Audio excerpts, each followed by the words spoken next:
Oi pessoal, bom dia, tudo bem com vocês? Então, hoje é dia 7 de março e eu acabei de chegar da minha caminhada matinal e eu vim aqui falar um pouquinho com vocês. Faz bastante tempo que eu não gravo, né, vídeo, então vocês me desculpem se sair alguma coisa assim errado. Eu vou ver se eu consigo gravar esse vídeo sem edição, porque aí não dá tanto trabalho e eu já posto ele assim mesmo. Então, vim falar sobre um assunto que tem me mexido comigo nesses últimos dias, sabe? Eu postei ontem, né, o quarto das meninas e tal, e aí eu me lembrei de uma pessoa que comentou comigo. Se fosse menino, ia ser assim, da mesma forma, ia ter esse mesmo tipo de tratamento e cuidado. Pessoal, independente do filho, ia ser tratado da mesma forma. Se eu tivesse, ao invés de 3 meninas, eu tivesse 3 meninos, seriam tratados da mesma forma, seriam cuidados da mesma forma. Então, isso para mim sempre foi muito irrelevante, sabe? Ontem eu fiquei refletindo muito sobre isso, nessa questão, e eu queria falar algumas palavras, sabe? Voltado para esse assunto da maternidade. Para quem não sabe, tem até um vídeo aí meu no YouTube que eu conto um pouco sobre a minha história de tentante. Quando eu me casei dia 31 de maio de 2010. Eu tava no dia 1º de junho, eu completei 19 anos. Eu casei com 19 anos e eu nunca usei nenhum tipo de método contraceptivo, sempre fui contra tudo isso porque o meu maior sonho sempre foi ser mãe, sabe? Só que eu não imaginava que eu ia ter que lidar com a infertilidade por quase 5 anos. E eu tive que lidar com a infertilidade, foram quase 5 anos de espera. E o que mais me doía durante esse processo, esse tempo, era as pessoas que não sabiam, não tinham noção do quanto é dolorido para uma pessoa que não consegue ter filhos, ter que tolerar certos tipos de piadinha, sabe? Eu me lembro, eu não vou mencionar aqui as piadas, os comentários que eu ouvia e tal.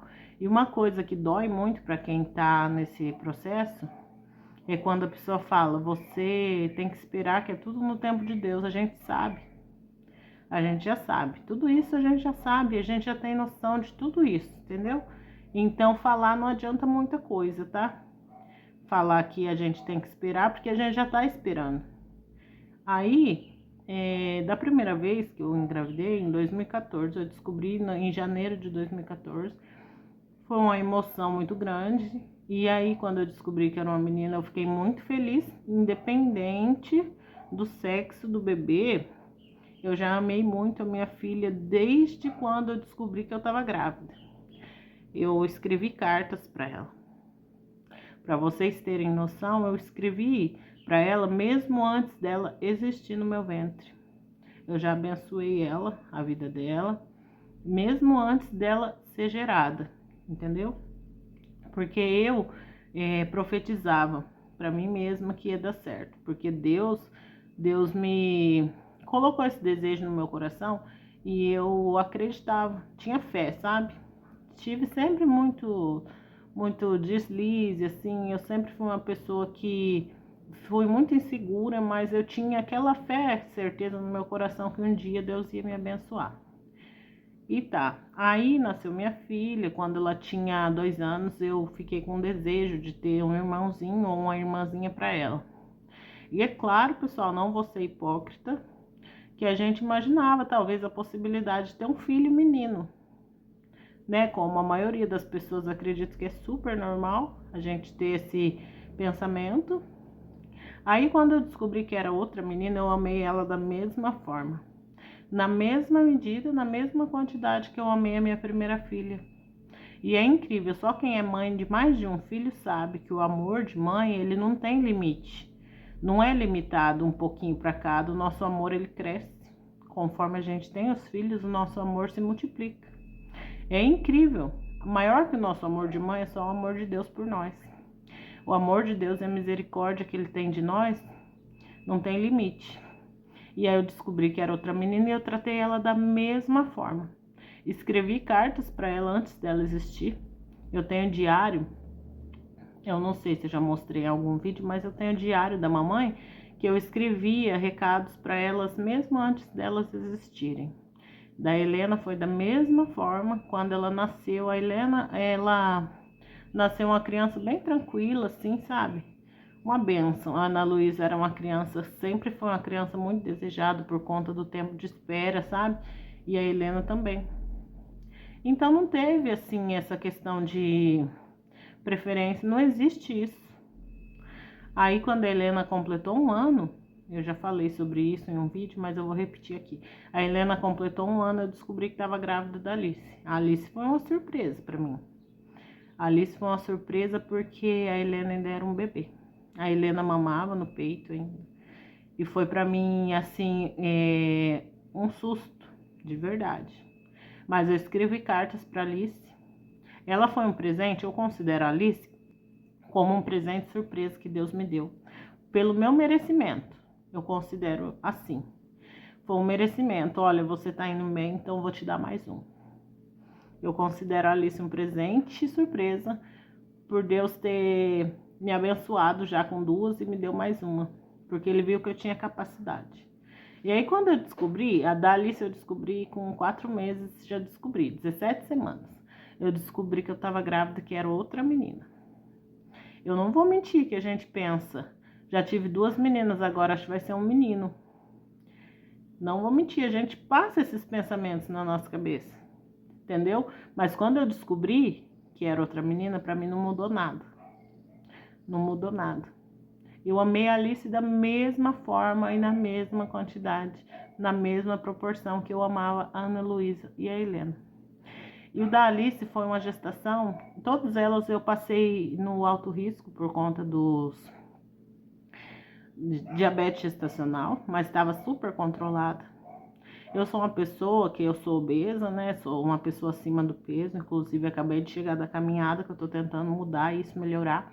Mas eu sou uma pessoa acima do peso, só que nas minhas gestações eu sempre me cuidei. Porque tinha outra vida que dependia totalmente de mim.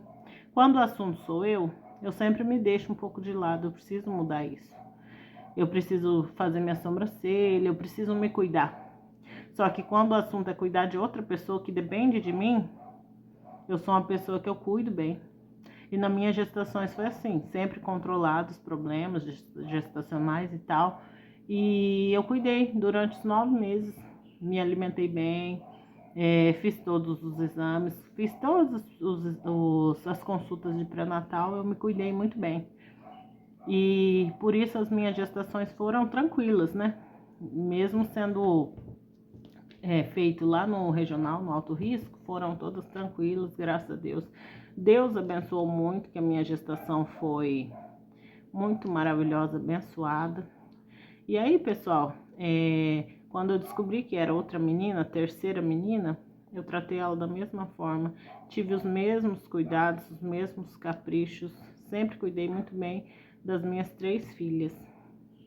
E aí, o que eu quero dizer com isso é o seguinte: não existe essa de eu queria e eu preferia. Quando Deus dá um filho pra gente, a nossa única função é amar. Amar ele com todo o amor do mundo e cuidar. Cuidar porque Deus, antes de ser gerado, pensa que a nossa criança foi gerada no coração de Deus. Entendeu? A gente não tem obrigação de mais nada. É amar, cuidar, zelar e tem que cuidar bem cuidado. Entendeu? E aí, independente de quantos filhos a pessoa tem, assim, ninguém tem nada a ver com isso. Porque eu lembro que quando eu tava grávida da Alice, eu ouvi muitos comentários: ah, agora chega, né? Agora vai operar. Nossa, pelo amor de Deus, um monte de filho, gente, ninguém ajuda a cuidar. A verdade é essa, porque eu não recebi uma visita com um pacote de fralda e uma pessoa para vir aqui cuidar das minhas coisas. A única pessoa que fez isso por mim foi a minha mãe. Minha irmã também, minhas irmãs sempre que vinham aqui me davam um auxílio, uma mão assim, para ajudar com as coisas. Fora isso, gente, nada. Então ninguém tá pedindo a opinião de ninguém. A não ser que você veja que uma criança está em situação de vulnerabilidade, uma criança está mal cuidada, maltratada, está sofrendo alguma situação de maus tratos, você pode sim intervir. Mas fora isso, gente, guarda sua opinião. Guarde sua opinião para você, entendeu? E aí, quando a Alice nasceu 37 semanas e 6 dias. E aí foi aquele susto, porque se aconteceu isso, poderia acontecer de novo. Foi assustador porque foi uma gestação perto da outra. As minhas 3 gestações são parto cesárea. Então eu tive aquele medo, aquele receio, entendeu? Só que porque eu sou uma pessoa, sou um ser humano. Às vezes a gente esquece que Deus está no controle de tudo e que Ele sabe de todas as coisas. Aí o que aconteceu? Quando a Alice nasceu, nós fomos passar na psicóloga para o meu esposo fazer a vasectomia. Para não acontecer, entendeu? De acabar tendo outra gestação perto, né? Por conta dos riscos. Meus bebês são todos gig, tudo bebê grande. Nenhum bebê nasceu com menos de 4 quilos, são tudo bebezão, entendeu? E aí poderia correr o risco de ter uma ruptura uterina, se tivesse mais um parto assim, um parto próximo do outro. E aí nesse medo, nesse desespero, meu marido marcou uma vasectomia. Passando no psicólogo, eu precisei assinar. Só que eu vou confessar uma coisa pra vocês, e se ele já sabe, meu coração ficou muito apertado. Porque quando eu orei, lá atrás, quando eu me casei, que eu não podia, não conseguia, eu orei. Falei, Senhor, que seja feita a sua vontade, que o Senhor me dê quantos filhos o Senhor desejar. Que eu nunca, em hipótese alguma, eu vou usar as minhas mãos para poder fechar aquilo que o Senhor abrir na minha vida para ter filho, entendeu? Porque eu nunca tive a intenção de fazer a laqueadura. E nunca tive, nunca vou ter. Porque eu fiz esse propósito, entendeu? De nunca fazer a laqueadura, porque os filhos que o Senhor quiser me dar, Ele vai me dar. Aí o meu marido foi, ele fez, né? Eu fiz um propósito com Deus meu. Meu marido é outra conversa. Nós dois conversamos e tal, e entramos nesse acordo que ele ia fazer vasectomia e tal, por conta também de ser um procedimento menos invasivo. Aí ele foi. E no dia que ele foi fazer a vasectomia, a Alice estava com, não lembro muito bem, mas eu acho que eram 5 meses, 6 meses, ou antes. Na verdade, eu acho que ela era bem bebê ainda, acho que ela tinha uns 2 meses. Aí ele foi. E eu fiquei em casa com o coração muito apertado. Fiquei triste, eu chorei aquele dia. Porque eu falei, nossa, meu Deus, ele tá indo lá fazer a vasectomia. E eu não sei do futuro, talvez daqui uns 10 anos a gente queira ter outro filho e não vai mais poder, porque ele já vai ter feito essa cirurgia e não vai poder mais. Mas nós conversamos e por questões, né, por várias questões, optamos pela vasectomia. Aí meu marido me mandou uma foto no preparo, ele se preparou tudo, vestiu a roupa hospitalar, né? E foi pra sala, centro cirúrgico e tal. E na hora que chegou, a hora de fazer a vasectomia, o médico não quis fazer. E ele não explicou nada, nem falou o porquê e tal, e ele não quis fazer a vasectomia, entendeu? Aí ele falou pro meu esposo, volta pra casa, daqui 15 dias você volta, eu faço. Aí meu esposo, sem entender nada, voltou embora e tal. Aí ele passou o tempo, né? Foi tentar de novo, o médico não fez. E falou que ia ligar para ele refazer, reagendar para ele fazer a vasectomia. Até hoje ninguém ligou, entendeu? Ele foi, ele fez a parte dele, foi atrás, mas o médico não quis operar ele. Por quê? Isso é um mistério de Deus. Não quis operar e aí a gente tá assim, entendeu? E tem um vídeo aqui no meu feed aqui que eu postei um vídeo de uma mulher explicando sobre a paciência que nós precisamos ter com as pessoas que moram na nossa casa. Porque é tão fácil a gente perder a paciência com aquelas pessoas que a gente ama. E aí nós conversamos, né? Faz o que, um mês mais ou menos, que eu postei esse vídeo. Se eu não me engano, eu postei dia 16 de fevereiro. Você dá uma olhadinha aí que vai dar pra ver. E aí depois desse vídeo parece que abriu a nossa mente de uma forma, porque ultimamente tanto eu quanto ele, estávamos assim, sabe, muito estressados. Acho que por conta das situações de rotina e da vida mesmo, sabe? Assim, sem paciência e tal. Falei, não, Senhor, não é esse o propósito do Senhor na minha vida, porque eu orei tanto, né? Me dá mais paciência para eu poder cuidar da minha família. E eu percebi as crianças muito estressadas e irritantes e tal. Mas a questão é que as crianças ficavam assim porque a gente estava assim. As crianças são um espelho dos pais. Quando você perceber que seu filho está de uma forma assim difícil de lidar, observa o seu comportamento. Porque se você tratar o seu comportamento, seu filho muda, porque as palavras ajudam bastante, mas as atitudes que mostram quem realmente a gente é, entendeu? E aí eu abri a minha mente assim de uma forma, eu falei para ele, vamos tentar ser assim pais melhores para nossas filhas. Elas estão deixando a fase mais importante da vida dela, que é a infância. Esse ano a minha mais velha já completa 11 anos, já vai ser uma pré-adolescente. O último ano dela de criança, esse ano. As outras também, uma já vai completar 7 anos no mês que vem, a outra vai fazer 6 anos no final do ano. Então o tempo está passando muito rápido para a gente perder tempo com estresse. Então, pessoal, o que eu quero dizer com esse vídeo é o seguinte: a gente não pode controlar a questão dos filhos que Deus vai dar. Se Deus quis me dar 3 filhas, é porque Ele tinha um propósito. Se Ele quiser me dar mais um filho daqui para frente, isso está tudo nas mãos deles, nas mãos de Deus, entendeu? Então, a questão é que a gente tem que aceitar. Aceitar o propósito que Deus tem nas nossas vidas, entendeu? Talvez eu nem tenha mais filhos, né? Por conta de tempo, já vou completar 34 anos. Talvez eu tenha, não sei. Isso é um mistério que só Deus sabe, entendeu? Mas aí meu marido, por fim, resumindo, meu marido não fez a vasectomia. Eu não fiz a laqueadura, né? Não que eu saiba. A doutora insistiu muito na hora do parto da Alice, ela insistiu muito, mas acredito que não tenha feito por conta que eu não autorizei. Mas esse é o propósito da vida da gente, entendeu? Aceitar os planos de Deus, e aquilo que Deus tem para nós é para nós, não é para mais ninguém. Eu amo as minhas filhas, minhas 3 filhas, trato elas com muito amor e carinho.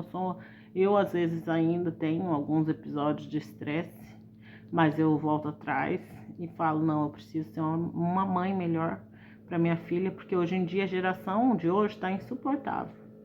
As pessoas criticam muito as crianças, mas os pais têm muita, como que eu posso dizer assim, muita culpa pelo comportamento dos filhos. Como disse, né, esses tempos meu irmão comentou, é muito fácil ter filhos na geração de hoje, que você entrega um celular na mão da criança e fica tranquilo, entendeu? E cadê o tempo? O tempo, porque hoje em dia o problema é esse, os pais não têm mais tempo para criança, ele quer dar de tudo, de tudo. Tudo que eu não tive eu quero te dar, mas e o tempo? E a atenção? Entendeu? O tempo de qualidade com as crianças. Porque aqui em casa elas não têm televisão, eu optei por não ter, porque eu acho que é uma coisa que perde muito tempo da vida. Celular também não, ninguém tem. Comprei um projetor para elas assistir, porque tem um tempo limitado. Coloco ali, assiste um pouco, já desliga e pronto. Elas ainda brincam. Elas amam brincar de Polly Pocket, porque tem uma caixa cheia de brinquedinhos, elas amam brincar. A gente sempre que pode faz caminhada à noite em família, elas pegam a bola, vai brincar lá no campo. É o tempo. Tempo de qualidade, o tempo está passando tão rápido, as pessoas não estão percebendo. Então, se Deus decidiu me dar 3 filhas, é dessas 3 filhas que eu vou cuidar. Adianta ficar com remorso e remoendo, ai, por que Deus não me deu um filho homem? Adianta? Não adianta.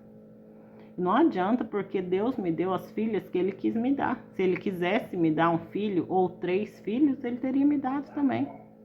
Isso não mudou nada para mim. Muitas pessoas pensam, mas você queria. Eu queria se Deus quisesse. Porque quando eu orei, eu falei assim, Senhor, que seja feita a tua vontade. Agora Deus fez a vontade dele, eu vou questionar? Não tem que questionar. É aceitar e amar. Porque essa é a nossa função como pais, aceitar os nossos filhos como eles são e amar eles. Amar a Deus sobre todas as coisas, amar o teu próximo como a ti mesmo. Quem é o nosso próximo? Nosso próximo é nossos filhos, nosso marido, nossa família. Esses são os nossos próximos, entendeu? Então, pessoal, aceita e agradeça. Simplesmente assim, aceita e agradeça por tudo que Deus fez e tudo que Deus faz, porque o que Deus faz é perfeito.